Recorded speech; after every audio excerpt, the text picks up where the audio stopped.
दोस्तों कुछ सालों से चीन भारत की तरफ से फिर से आक्रामक होता दिख रहा है। लगातार चीनी घुसपैठ ने भारत के नाक में दम किया हुआ है और अब तो यह भी अंदेशा लगाया जाने लगा है कि भारत और चीन के बीच एक बड़ा युद्ध ज्यादा दूर नहीं है। रिकॉर्ड देखा जाए तो भारत चीन के बीच इतिहास में अब तक एक ही युद्ध हुआ है जिसमें चीन की जीत हुई थी और उसी जीत के साथ चीन ने भारत के कुछ जमीन पर कब्जा कर लिया था। लेकिन क्या आज का भारत चीन के साथ दूसरी जंग के लिए तैयार है?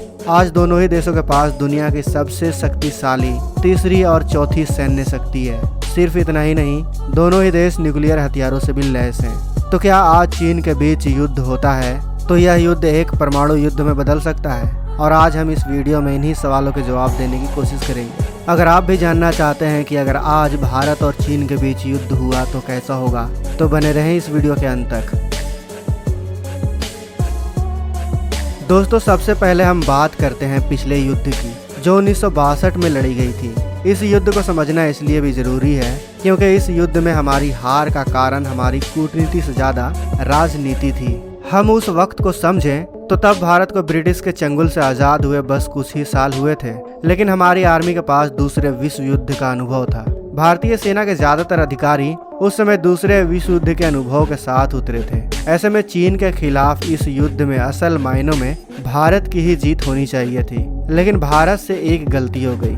भारत के उस वक्त के प्रधानमंत्री जवाहरलाल नेहरू हमेशा सेना रखने और सेना बढ़ाने के विरोध में रहते थे। इसके दो कारण थे। पहला था नेहरू का गांधीवादी होना और अहिंसा को प्राथमिकता देना, और दूसरा था सत्ता जाने का डर। ज्यादातर देश जो ब्रिटिश राज से आजाद हुए थे वह कुछ सालों में ही मिलिट्री तानाशाही के कंट्रोल में आ गए थे, जिसका डर नेहरू को भी था। इसलिए सेना के बार बार कहने के बाद भी नेहरू ने सेना को अपग्रेड नहीं किया, और जब अचानक से भारत पर चीन का हमला हुआ तब हमारी सेना पुराने तकनीक और पुरानी हथियारों की वजह से मुसीबत में पड़ गई। इस बीच नेहरू का भारतीय सेना के चीफ ऑफ स्टाफ से भी बड़ा विवाद हुआ और यह नौबत आ गई कि बीच जंग में उन्होंने अपना इस्तीफा दे दिया।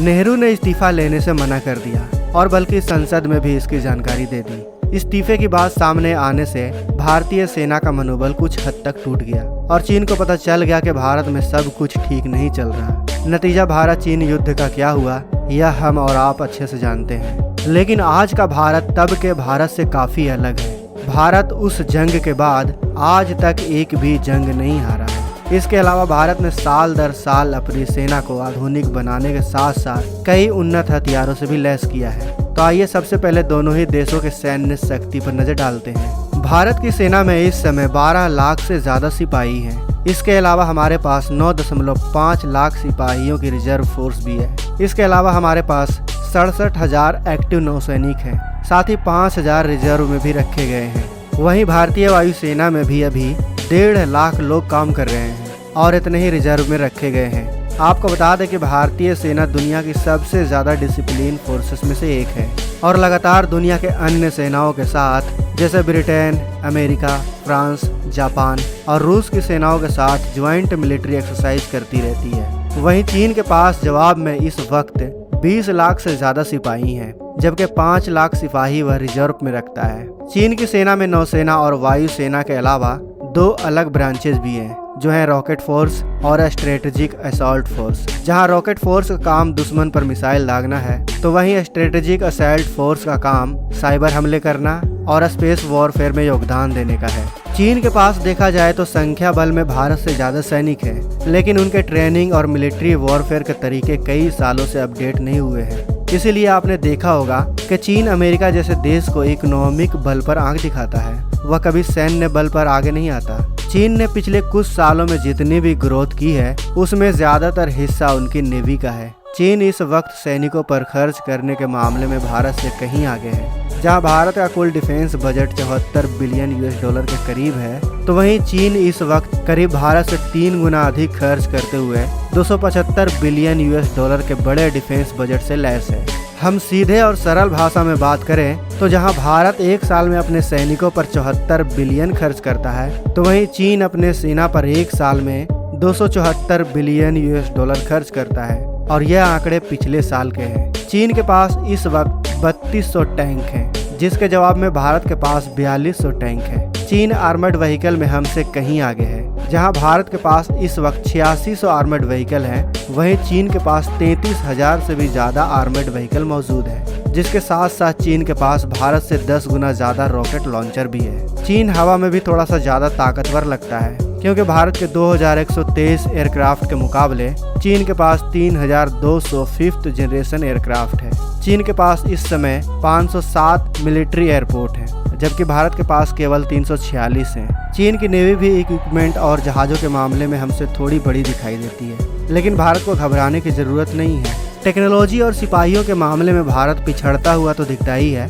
लेकिन भारत के पास इस वक्त अमेरिका और जापान जैसे देशों का साथ है, जो चीन के बड़े विरोधी हैं। चीन के भी 2 बड़े साथी हैं, जो भारत के खिलाफ जंग में उसके काम आ सकते हैं, रूस और पाकिस्तान। रूस के साथ अभी हाल ही में भारत ने फिर से रिश्ते अच्छे कर लिए हैं, यहाँ तक कि रूस की मुश्किल वक्त में भारत ने वहाँ $100 करोड़ निवेश करने की बात कही है, जिस वजह से लगभग यह तय है कि अगर भारत का चीन से कोई जंग होता है तो रूस या तो भारत का साथ देगा या फिर चुप बैठ जाएगा। इसके साथ ही पाकिस्तान अभी भी भारत की परछाई से पूरी तरह से बाहर नहीं आया है। अगर अमेरिका ने खुलकर इस जंग में भारत का साथ दिया तो पाकिस्तान इस जंग से बाहर ही रहेगा। दूसरी ओर अमेरिका लगातार चीन से चिढ़ा हुआ है और उसे चीन से जंग का एक बहाना चाहिए, जिस कारण भारत का अमेरिका के साथ मिलना लगभग तय है। अमेरिका और जापान के अलावा हमने इजराइल से भी अच्छे संबंध बनाए हैं, जो हथियारों की सप्लाई से लेकर भारत पर साइबर अटैक के वक्त भारत की कई स्तर पर मदद कर सकता है। भारत के पास एक और एडवांटेज है और वो है चीन की अर्थव्यवस्था। चीन की अर्थव्यवस्था के लिए जरूरी है कि वह दुनिया भर में अपना सामान पहुंचाता रहे। चीन के ज्यादातर शिप हिंद महासागर से होकर दूसरे देशों तक जाते हैं। ऐसे में अगर भारत चीन के इन शिप को हिंद महासागर से होकर जाने से रोक दे तो चीनी नेवी भारत का कुछ नहीं कर पाएगी, क्योंकि चीन भारत से काफी दूर है और जैसे ही चीन का व्यापार बंद होगा उसे मजबूरन जंग रोकनी पड़ेगी। यानी अगर भारत खुद को अच्छे से डिफेंड कर ले और उसके व्यापार को रोक दे तो चीन खुद ब खुद घुटनों पर आ जाएगा। भारत पर जो आखिरी खतरा हो सकता है वो है परमाणु हथियारों का। दोस्तों, इस बात से फर्क नहीं पड़ेगा कि किस देश के पास कितने परमाणु मिसाइलें हैं, क्योंकि न्यूक्लियर वार का मतलब है सिर्फ 2 देशों की तबाही। लेकिन दोस्तों, दोनों ही देशों के लिए अच्छी बात यह है कि भारत और चीन दोनों की ही नो फर्स्ट यूज पॉलिसी है। यानी इसका मतलब है कि जंग चाहे कितना भी भीषण क्यों ना हो जाए, परमाणु मिसाइल का इस्तेमाल ना पहले भारत करेगा और ना पहले चीन। तो दोस्तों, अधिक संभावना तो यही है कि भारत चीन युद्ध परमाणु युद्ध में नहीं बदलेगा। चीन जानता है कि वर्तमान समय में वह भारत को जंग में नहीं हरा सकता, इसलिए वह घुसपैठ और दूसरे देशों में मिलिट्री बेस बनाने के कामों में लगा हुआ है। लेकिन हमारी बहादुर सेना भी उसे मुंहतोड़ जवाब देने में सक्षम है। आपको क्या लगता है, अगर इन दोनों देशों के बीच युद्ध होती है तो कौन जीतेगा? अपने विचार हमें कमेंट बॉक्स में अवश्य बताएं। साथ ही वीडियो पसंद आई है तो वीडियो को लाइक करना और चैनल को सब्सक्राइब करना कभी ना भूलें। मिलते हैं अगले वीडियो में। जय हिंद, जय भारत। दोस्तों, अगर आपको ये वीडियो पसंद आए तो वीडियो को लाइक करें, सब्सक्राइब करें और इस घंटे को बजाय ऑल प्रेस करें हमारी वीडियो सबसे पहले देखने के लिए।